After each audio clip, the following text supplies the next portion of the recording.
infection. It wasn't until Perez's third trip to the hospital that they realized he had contracted a potentially deadly flesh-eating bacteria known as Vibrio.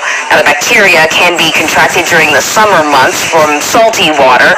According to reports, around 80,000 people get some form of vibriosis every year, usually from eating raw or undercooked shellfish. Perez has remained at the hospital ever since, and doctors say that he may lose his limbs.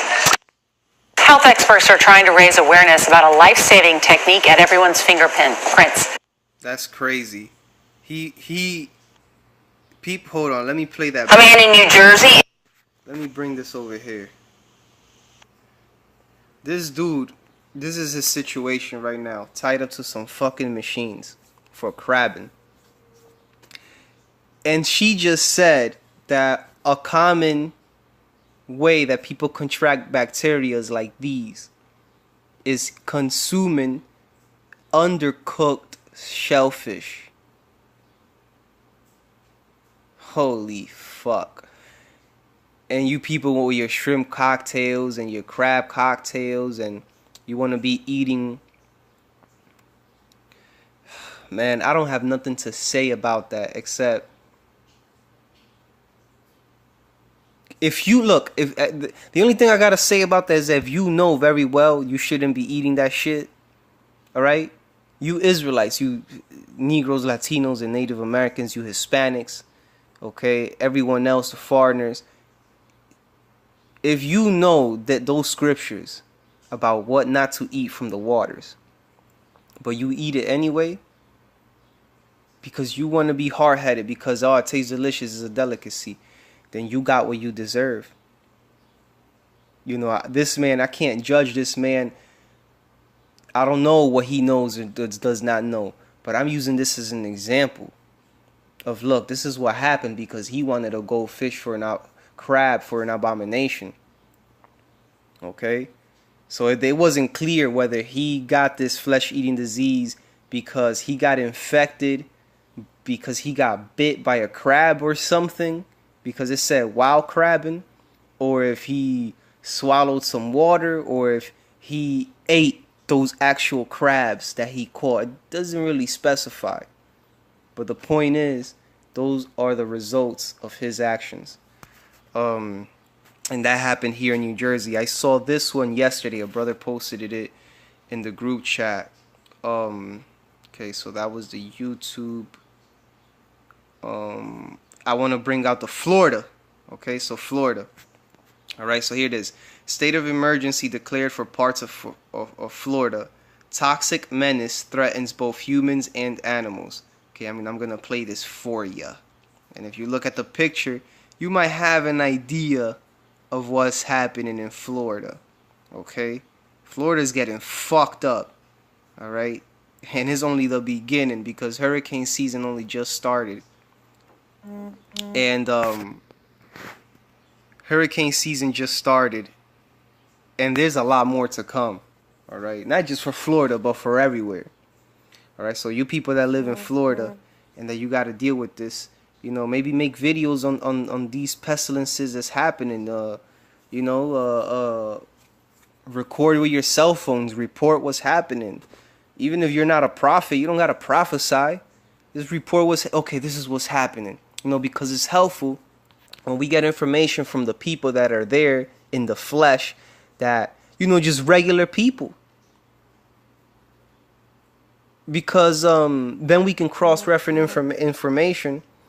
And we can cross-reference information and not just rely on, you know, from the media, what they say. Because, you know, we have come to believe that the media lies a lot. And then at times we don't even know who to believe. So anyways, let me play this short clip real quick about the state of emergency in Florida.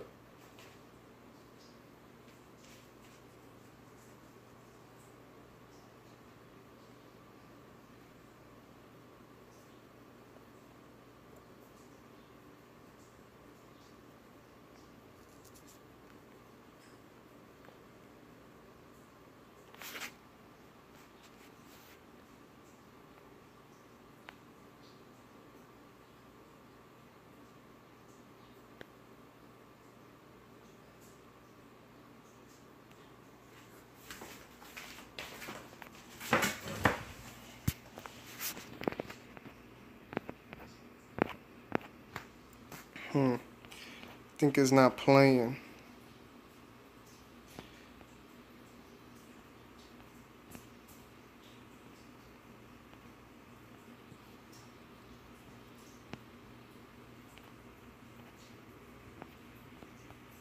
Yeah, I don't know why it's not playing, so I'm gonna go to YouTube.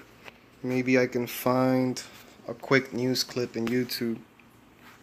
Okay. Salakia about that.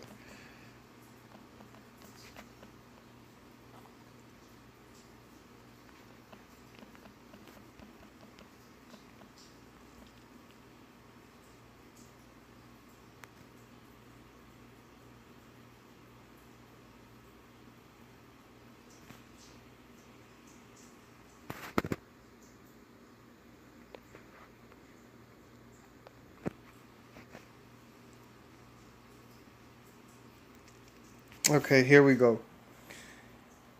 This is it, the algae. Like an enemy at the gate, green algae sits stewing in the hot South Florida sun. The Army Corps of Engineers delaying the reopening. Salakia, let me get the better quality here. Like an enemy at the gate, green algae sits stewing in the hot South Florida sun. The Army Corps of Engineers delaying the reopening of the floodgates after outcry from residents on both coasts and senators from both parties who don't want that algae released. Florida Governor Rick Scott declaring a state of emergency so that the water can be sent south to the Everglades for now. It may just look like a film of algae on the top of the water, but in reality, it's more like a toxic sludge. It stops sunlight from reaching plants on the bottom of the waterways. It also starves animals of oxygen, causing massive fish kills. When water is released from Okeechobee, the algae spreads down rivers to the coasts. The Army Corps of Engineers says it's necessary to reduce stress on the dike that surrounds the lake. If that lake gets high enough and we get a big old hurricane and it breaks that dike, there's going to be a lot more than around here flooded. Officials are stuck between a rock and the green stuff. In Port Mayaca, Florida, I'm Jonathan Petramala for AccuWeather. Alright, oh shit, I think I got another video. Many who are planning to boat or swim in America's lakes and rivers this weekend have to check not only the weather forecast, but also the water forecast. Rain, heat, and pollutants are causing an outbreak of toxic algae. Exposure can cause a sore throat, nausea, and other health issues. Lawmakers in Florida want the governor to declare a state of emergency over Lake Okeechobee's toxic algae problem. Manuel Bajorquez is there. Chris Whitman's been fishing Southwest Florida his entire life, but the once postcard-perfect summer waters are becoming fouled by slimy and toxic green algae. It's not looking good for the future. I mean, I've canceled my trips the last few weeks because of this issue, and I'm not on the water as much as I once was. It's a recurring nightmare, but this year's early bloom could signal one of the worst summers yet. The problem starts here, Lake Okeechobee, the aquatic lifeblood of South Florida. After heavy rains, the Army Corps of Engineers released millions of gallons to relieve pressure on the lake's old earthen dam. But the water is chock full of chemicals and nutrients, much of it runoff from commercial agriculture and sprawling development. When that mix bakes in the summer sun, the algae population explodes.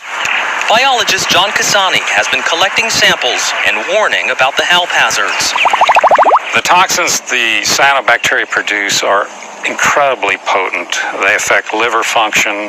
There's neurotoxins that they produce. So it's a suite of really toxic stuff that can kill wildlife and really impact people's health. If you get close enough, you can see this isn't just a film. It is a thick, gooey substance, and once it starts to cover up a waterway like this, it deprives it of oxygen, essentially sucking the life out of it. Wildlife like manatees can choke to death, but underwater, the entire marine ecosystem is at risk. So too are waterside businesses. Captain Chris Whitman says he's lost $20,000 on canceled trips already this summer. This is going to take a lot of work and a lot of time to fix it, but it is fixable. These are man-made issues, and man can fix them. The federal government and the state have approved a $1.6 billion plan to clean and store some of the lake water, but it still has not been funded.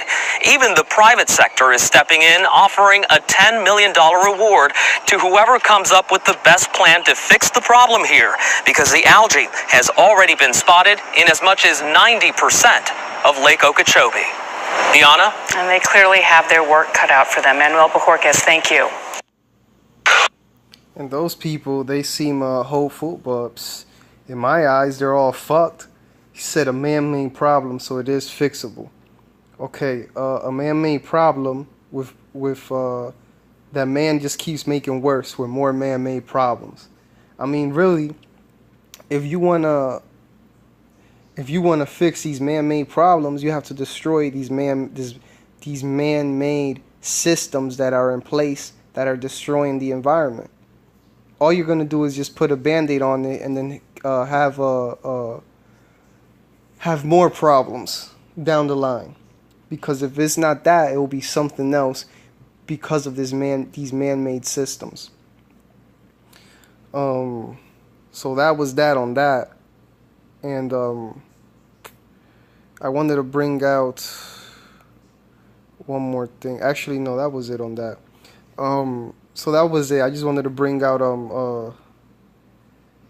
the crabbing dude, the dude that got with the flesh-eating disease, and the algae in Florida. I wanted to talk about the pestilence, okay, and bring out the scripture in Matthew 24. But with that being said, Lord willing, we keep on reporting what's to come, what's happening now, and what's to come. There's so much out there. No one man can report on everything, so we all got to be diligent to pump out these videos. These videos are edifying for the elect, and the sheep that are watching our channels, they look up to us to report on these things that are happening, and we depend on different media outlets, that are out there reporting, and we cross-reference information. But the sheep are watching us, so we need to do our best to make sure that we report relevant information. Some of them are probably watching us more than they do these news stations. All right, and this is all prophecy. Okay, because you have the flesh-eating bacteria here in Jersey that's spreading now. You have the algae in Florida. Okay, this toxic algae that's just gonna fuck everything up. But those are just two little occurrences. There's so much more happening in the United States. There's so much more, and we can only fathom just how many people are exactly being plagued and are dying, because the news, the media won't report everything. But anyways, with that being said, I want to give all praises to Yahweh Ba'ashem Yahweh Shai and to the house of David. Shalom.